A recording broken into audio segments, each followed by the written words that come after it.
স্বাগতম সবাইকে পরম সত্য ইউটিউব চ্যানেলে।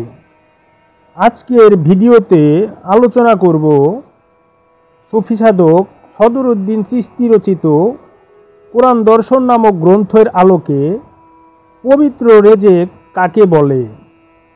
প্রচলিত বিকৃত দর্শন নয়, আসুন পবিত্র রেজেক বিষয়ে প্রকৃত সত্য দর্শন জেনে নেই।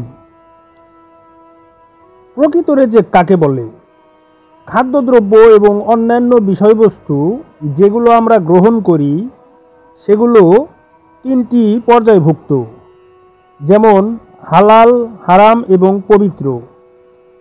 আমরা যাহা ভোগ করি তথা যেগুলো ভোগ করা নিষিদ্ধ সেগুলোই হচ্ছে হারাম। যেগুলো নিষিদ্ধ নয় ভোগ করা সেগুলোকেই হালাল বলা হয়। আল্লাহ এবং তার রসুল এবং মুমিনগণ এই হালাল হারামের নির্দেশদাতা। বিশ্বের প্রায় সবাই আমরা হালাল দ্রব্যই ভোগ করে থাকি। ইহাতে কোনো বুজুর্গি বা শ্রেষ্ঠত্ব বা বিশেষ কোনো বৈশিষ্ট্য নাই। ইহা প্রধানত শরীর ও স্বাস্থ্যের সঙ্গে সম্পর্কিত একটি বিষয়।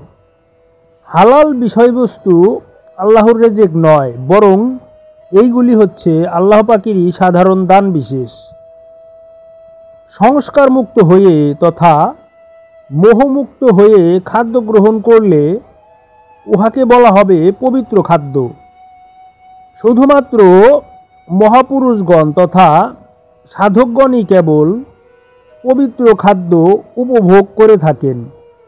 যারা আল্লাহর রেজেক হইতে ব্যয় করেন ওনারা হচ্ছেন সেরেক শূন্য তথা সেরেক শূন্য হয়ে মন মস্তিষ্কের মহাশূন্যতার দিকে তথা লামোকামের দিকে অগ্রসর হতে থাকেন প্রকৃত মহাসাধকগণ।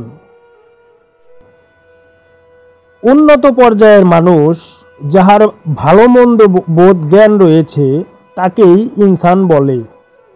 ইনসানকে লক্ষ্য করে নির্দেশ দেওয়া হয়েছে যেন তারা হালাল এবং পবিত্র খাদ্য ভক্ষণ করে। নিষিদ্ধ খাদ্য ব্যতীত অন্য সকল খাদ্য বৈধভাবে উপার্জিত বা সংগৃহীত হইলে সেগুলোই হয় হালাল খাদ্য। ইনসানগণের প্রায় সবাই হালাল খাইয়া থাকে বা হালাল ভোগ করিয়া থাকে, কিন্তু পবিত্র ভোগ করে না। আল্লাহর পথের সাধকগণই কেবল পবিত্র ভোগ করিয়া থাকেন। পবিত্র ভোগকে তাই উপভোগ বলা হয়। যিনি পবিত্র হইতে সকল ভোগ করিয়া থাকেন তিনি উদ্ধারপ্রাপ্ত হয়ে গিয়েছেন এবং তিনিই হচ্ছেন প্রকৃত মুমিন। দায়েমীভাবে অর্থাৎ সার্বক্ষণিকভাবে সালাতের প্রক্রিয়া গ্রহণ করা ব্যতীত সকল বিষয়াশয় পবিত্র করিয়া উপভোগ করা যায় না। চঞ্চলমতি মন শয়তান পবিত্র উপভোগ গ্রহণে বিমুখ হয়ে থাকে। সুতরাং আমরা যেন তার অনুসরণ না করি সেই উপদেশ আমাদেরকে মহাগ্রন্থ কোরআনে দেওয়া হয়েছে।